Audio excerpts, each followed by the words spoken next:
Happy Christmas, everybody! Happy Christmas, everybody! Merry Christmas. Merry Christmas. Happy Christmas. Merry Christmas. Dude. So we found over 10 years of marriage that at different celebrations we have different traditions and different ways of going about celebrating. And Christmas is probably the biggest. We thought we would just talk about the differences between US and UK Christmases. The differences between US and UK Christmases. So you say happy birthday. Happy birthday, or like, woo, happy Friday. Using the word merry makes it unique because Christmas is special, so you should use a special adjective. I think on Christmas cards you'll see a lot of people saying Happy Christmas. Right. Yeah. So we even have a different name for the main man, the head honcho of Christmas. Oh, you mean Santa Claus? No, Father Christmas. I have to admit, Father Christmas sounds really sweet. Oh, Father Christmas, are you there? But Santa Claus is like, yo, I'm Santa, what's up? Santa in the house, like, you know what I mean? Like, I'm here, I'm Santa, I'm the guy that runs this. You know what I mean? Santa Claus. Like, Father Christmas sounds like Father Time to me. So it's just like this feeble, elderly man with a cane that can barely carry like a poinsettia. It's one of the same. One comes from St. Nick kind of area, one comes from Santa Claus, is that right? Santa Claus. Who's Santa Claus from? The Dutch too, Santa Claus. Yeah. The Amazon guy's like, what is happening? So what they kind of... What do they call him in France? Père Noël. Listen, I didn't create the tradition. I grew up knowing that he was Santa Claus. If you would have told me it was Father Christmas, hey, I would have been fine with it. But he's Santa Claus to us. Think about all the Christmas carols and songs that you sing that have the word Santa in them. I don't know of one Christmas carol that has Father Christmas. Do you? Not one song refers to Santa as Father Christmas. Santa baby, Santa Claus is coming to town. But you. And how far back do any of these songs which have Santa Claus? It doesn't matter. We don't have to date back. Like, you guys could have created a song with Father Christmas in it, but nobody has. We have a lot of commercialism when it comes to holidays. Yes. You've taken it and you've commercialized it. He should have bought the rights. We have trademarked his name, shouldn't he? He should have. So what do you call his wife? Mrs. Claus. No, it's Merry Christmas. Why is he Santa Claus and she's like the Mrs. to her Mr.? Hey. It should be like Judy Claus. Or I feel like her name is something like Barbara Claus. I said with ours, it's no problem. It's either Father Christmas or Mother Christmas. Mother, I've never heard Mother Christmas. No, I know. You made that up. I'm just trying to win the argument. How dare you. We also disagree on where Father Christmas or Santa Claus is from. He's from the North Pole. When you write Santa a letter, you address it to the North Pole. He lives there with his elves and his reindeer, and they have like little candy cane posts everywhere. Let's make it at least a little bit realistic. Okay, so where? And so he lives in Lapland. But where is Lapland? Lapland is kind of at the top of Scandinavia, where there are large amounts of reindeer and elk. He has a workforce which is readily available to him. So Santa lives in Sweden. I think in Lapland. So now we know Santa buys all his stocking stuffers from IKEA. Yeah, probably. I'm sorry. That'd be sensible. He's very sensible. Because the North Pole, as lovely as it may be, is a place where not many people venture, it does make a little more sense because you can suspend reality a little bit more when it's a place where you likely have not been. A lot of people go to Sweden. A lot of people live in Sweden. Anyway, you get yourselves into trouble further when it comes to writing letters to Father Christmas, because you actually address it to the North Pole and put it in a postbox. Where else? Here, we write the letter and then we throw it into a fireplace, and the ashes and the smoke get sent off to Father Christmas. That seems very like new age. Yeah, I feel like our please kids make would sure- cry if they spent the time to write Santa a letter and then we just threw it in the fire. Like, It's no difference to us crying when we're trying to get them to write the letter. After all that painstaking letter writing, why would you throw it in the fire? I don't understand that. Because that's the way that it gets to it. Magical. When I want to write a letter Magic. to my parents, I don't write them a letter and then immediately throw it in the fire. Right. I put a stamp on it, I address it, and I send it in the post. Nobody knows really where Father Christmas lives apart from this guy who works at the post office. It's a lot more logical to think that you could address a letter to the North Pole. I'm sure it's a tiny little community, Santa's little workshop and village. I'm sure the postman can find it. The postman could find us, where we grew up, just by the zip code. And you're thinking that that is illogical when you are trying to get the letter to Father Christmas by way of ash and smoke and Voodoo.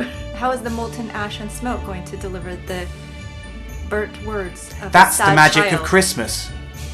I think there's also differences of where Father Christmas leaves his presents. He leaves some little tidbits in stockings hung above the fire, and then he leaves gifts under the tree. We have our stockings at the end of our bed. Father Christmas has to creep into the bedroom and Let's emphasize creep.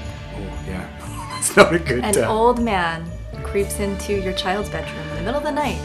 It was a more innocent time. Make a delivery. Now being a parent, don't know why we put ourselves through the fact of having to get into the room and put it at the end of the bed. Oh, we never have. My parents did. Usually packing presents to like 3 a.m, and then the last thing you want to do, you probably downed half a bottle of Jack Daniels or whatever it is, and Merry Christmas. then you've got to try and be like a ninja and get into the room and put them in things. So You're preaching to the choir. I just love the aesthetic of having stockings hung above the fire. It just makes your living room look so nice and Christmassy. There's stockings lined up above the fire, and you turn the fire on, and it's woo.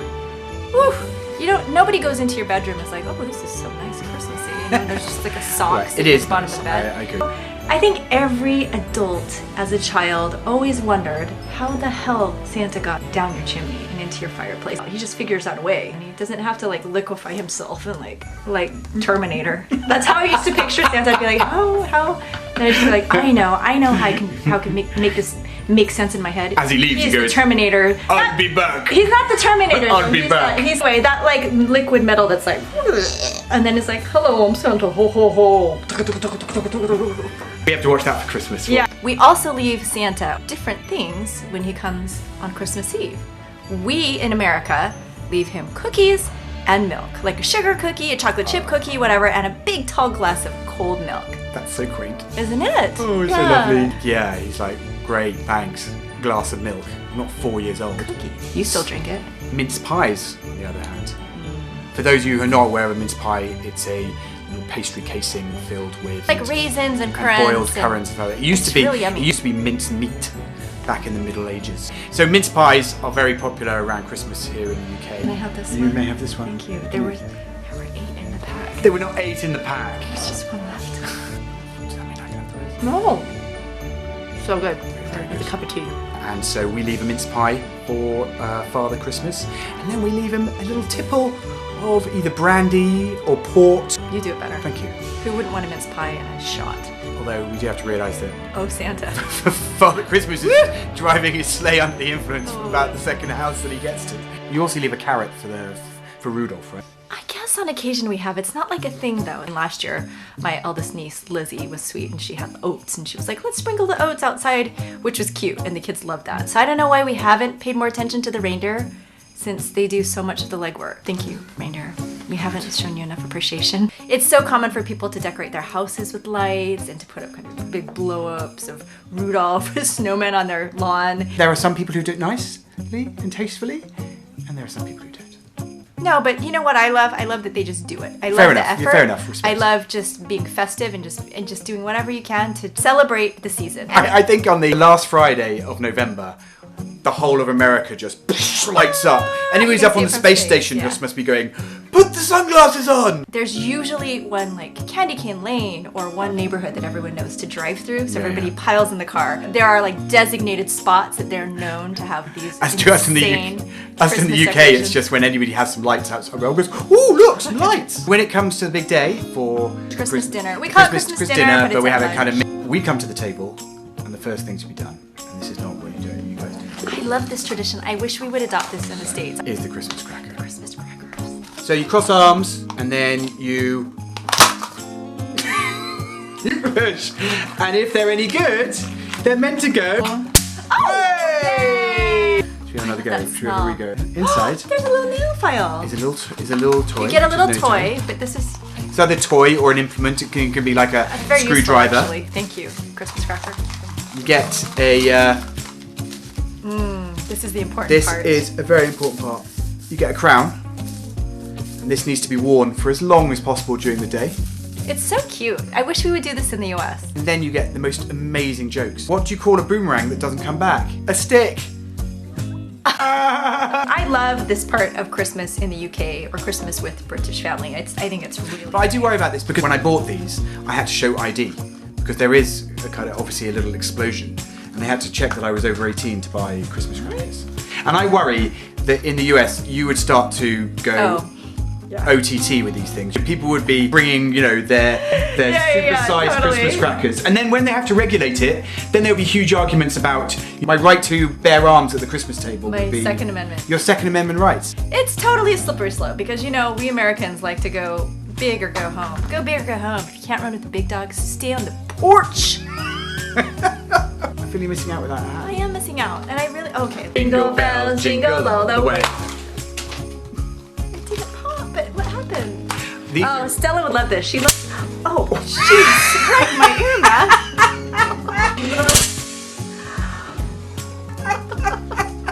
I was not expecting that.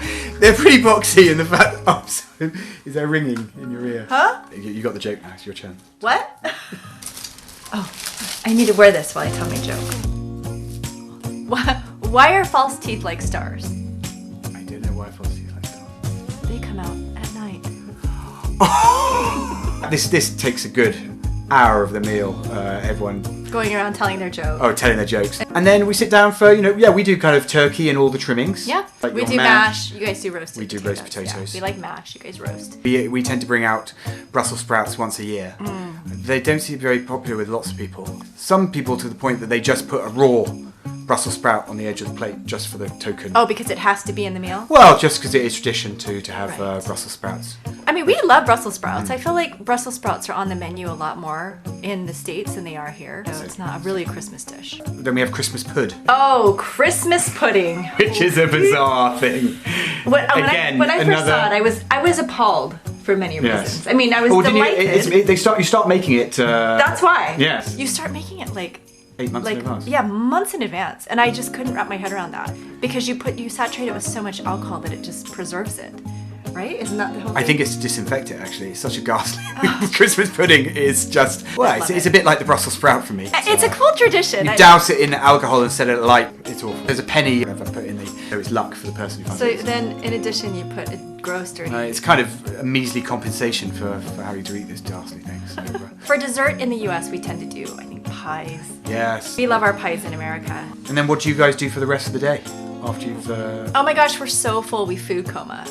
Usually, you're with your family and it's a big gathering, family and friends. So there's like a football game, American football game outside, or a football thrown around, or you're outside playing and there's music and usually something on the TV. We have football on the TV, Christmas movies, people are playing games. Just get in there as a family, bond. The Christmas coma is real. Is real, and so he's encouraged to just lie on the sofa and watch trashy TV. Oh, the Queen's speech. Do not forget that. I love listening to the Queen.